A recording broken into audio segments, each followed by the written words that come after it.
So in Module 2, we're going to take a look at statistics and ways to gather data. So we're going to start by talking about something called descriptive statistics.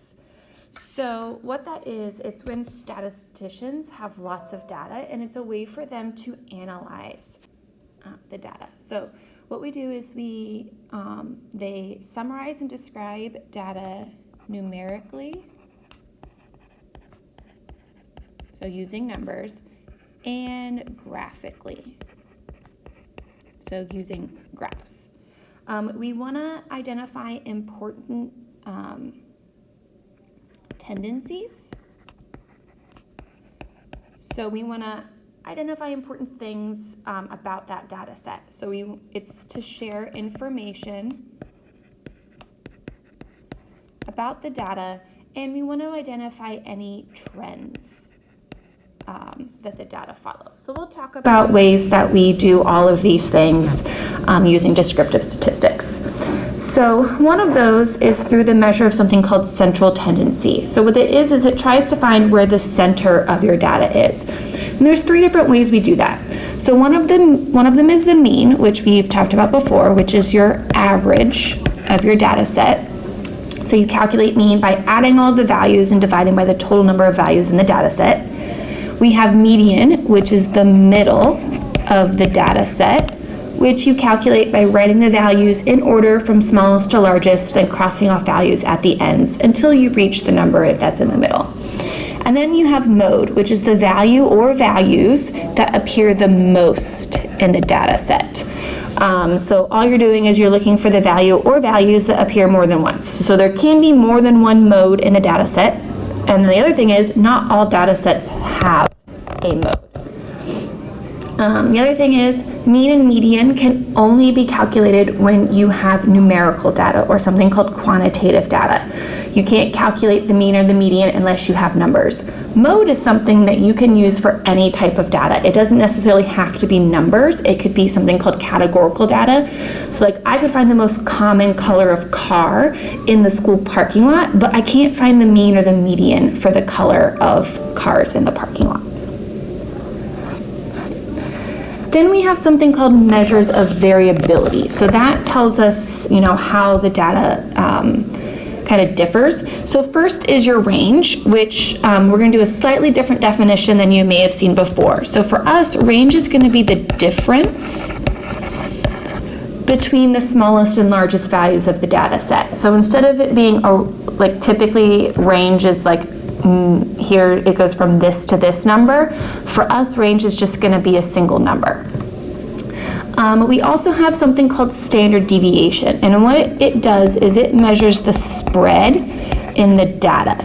So what that means is it figures out the average distance each value is from the mean. So smaller standard deviations are better because that means that there's less spread in the data. And then the larger your standard deviation, the more spread in the data. So the formula for standard deviation, we use an S. It equals the sum of the squared distance between each value in the mean divided by n minus 1. And we'll do an example, and I'll also show you how to calculate this using the computer and not by hand. So S is what we use to represent standard deviation. X sub I means each value in the data set. X bar is the mean, and N is your sample size. Okay.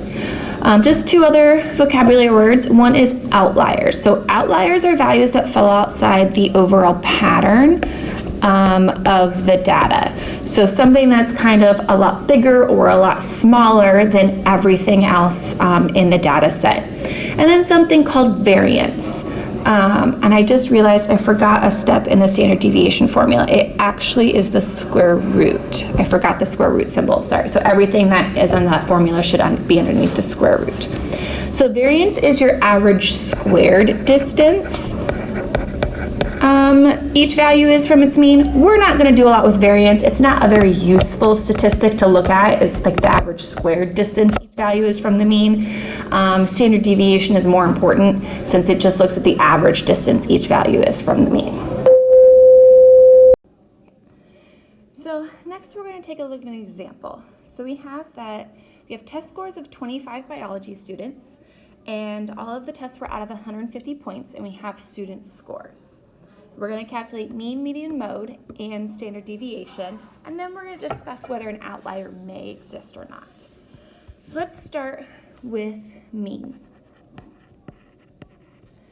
So in order to calculate the mean, I'm going to add all of these numbers together, and you get 2,766, and I'm going to divide by the number of pieces of data I have, which is 25. And I'm going to get my mean is 110.64. Now I am going to want you to round always for mean, 2 decimal places. If there's only 1 decimal place or it's an exact number, obviously you don't have to give me 2 decimal places, but otherwise always round 2 decimal places. Okay. Next, we're going to calculate median. So in order to calculate median, I have to rewrite my data set in order from smallest to largest. So my smallest number is 60, and as I do this, I'm just going to cross them off in the list so I know that I've written them down, so I don't skip a number.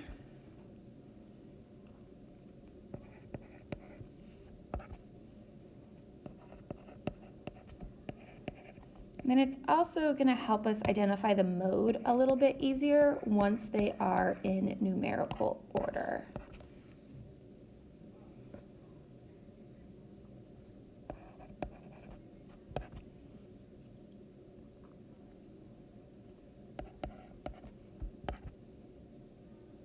Oops, I missed 94.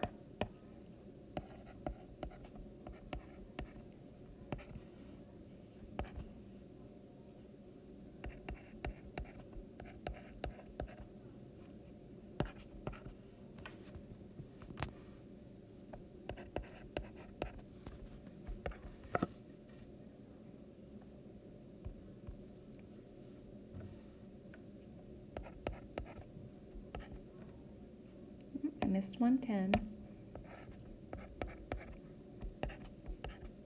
and 108.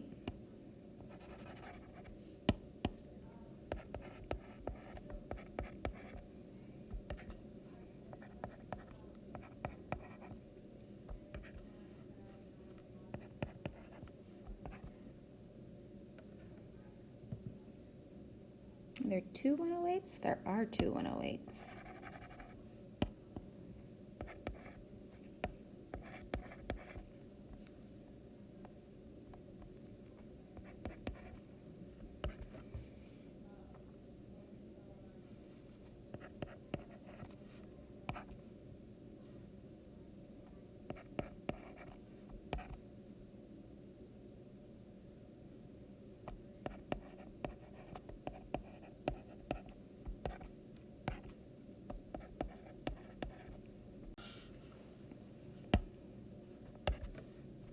Mm-hmm.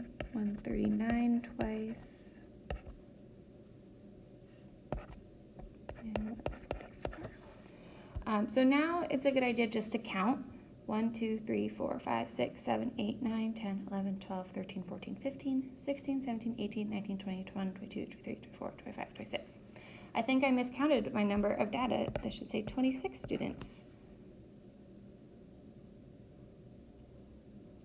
Yeah, because there are actually 26 numbers there, not 25. So 26 numbers. Now I can start calculating my median. So I'm going to cross off my smallest and my biggest numbers, and then I'm going to start working my way in, crossing off the next highest and lowest numbers one at a time. It is very important here that we are marking off numbers one at a time and not 2 lower numbers and at a time versus 1 higher number. So as you can see, I'm left with 2 numbers, but they're both 108. So the median is technically in the number between 108 and 108, which is still 108. So my median is 108. Now, if those numbers had been different, like if I'd had 108 and 109, my median is the number in between those 2 numbers, which is 108.5. So when you have an even amount of numbers in a data set like we have here, you have to find the number in between the numbers that you're left over with. Sometimes it will be the same number, sometimes they won't. It'll just depend. If there were an odd number of pieces of data, you would only be left with one number at the end, and that would be your median. Now I do have to go back up here and recalculate my mean, since there are actually 26 pieces of data and not 25. So I'm going to do 2766 divided by 26. And I actually get 106.38. So it does change my mean. Next, we're going to talk about mode. So there are multiple modes here because I have multiple numbers that appear twice. Since no number appears more than twice, there's going to be multiple modes. So 88 appears twice, 104 appears twice, 108 appears twice, 112, and 139. So all of those numbers are the mode. So when it comes to describing like where the center of my data set is, we don't typically use mode.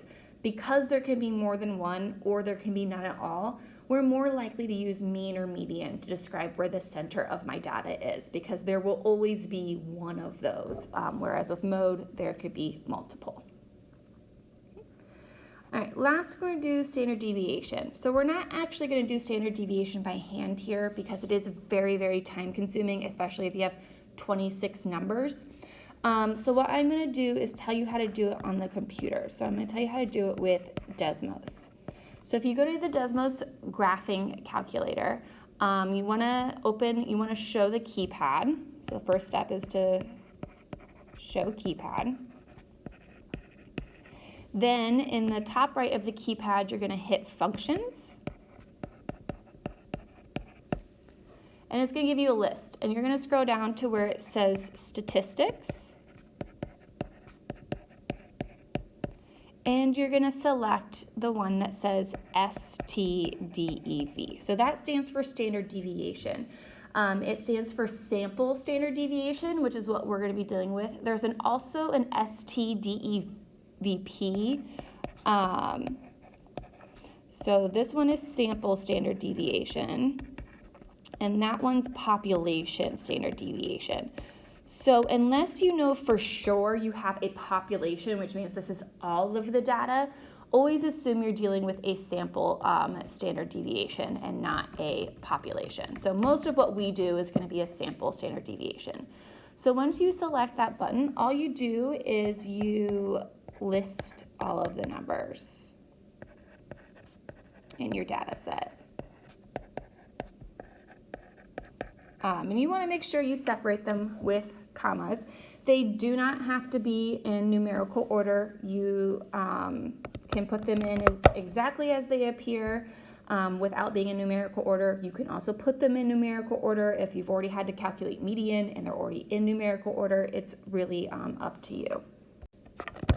So as you are listing your data, it's going to actually calculate the standard deviation as you go. So once you're done